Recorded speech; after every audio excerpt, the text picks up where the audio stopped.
VMI netaiko akcijų, bet visą laiką analizuoja ir stebi visus mokesčių mokėtojus. Ir ten, kur išvelgia didesnę, sakykime, riziką, tada imasi atitinkamų priemonių, kad ta rizika būtų sumažinta. Ir sakykime, tiek, kiek savo patirtyje, kiek stebime ir kontroliuojame mokėtojus, mes vis dėlto matome, kad prekyba mediena išlieka rizikinga sritimi, dėl to, kad tikrai ne visi mokėtojai sumoka visus privalomus mokėti mokesčius. Taip, kad ir šiais metais buvo pradėtas vykdyti toksai projektas mediena, kurio metu ir planuojame pažiūrėti, kaip vyksta visa ta schema, koks yra organizuojamas modelis, sakykime, nuo miško savininko, ir kaip nueina jau net galbūt ir iki gamybos. Ir pasirinkome kontroliuoti tiek gyventojus, tiek juridinius vienetus.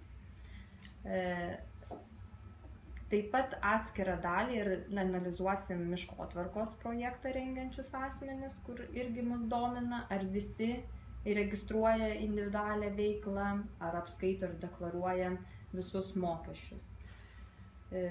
Na, pasirinkome dviejopas tokias, sakykime, administravimo priemonės. Vienos tai bus tokios švelnesnės stebėsenos, kaip sakome, veiksmai, ar tai bus siunčiami mokėtojams laiškai su prašymu pateikti, paaiškinti, kodėl, sakykime, mums jų veiklos rodikliai kelia kažkokias abejonės. Mes įžvelgiam kažkokią riziką. Tiesiog, kad pakomentuotų, kodėl. Taip pat bus kviečiami į pokalbius. Na ir patys rizikingiausi, aišku, mokesčių mokėtojai jau bus pasirinkti kontrolės veiksmam. Tie kontrolės veiksmai irgi bus pradėdami nuo to, kad analizuosime visą veiklą, aiškinsimės, kurioje srityje ir kur yra neapskaitomos pajamos.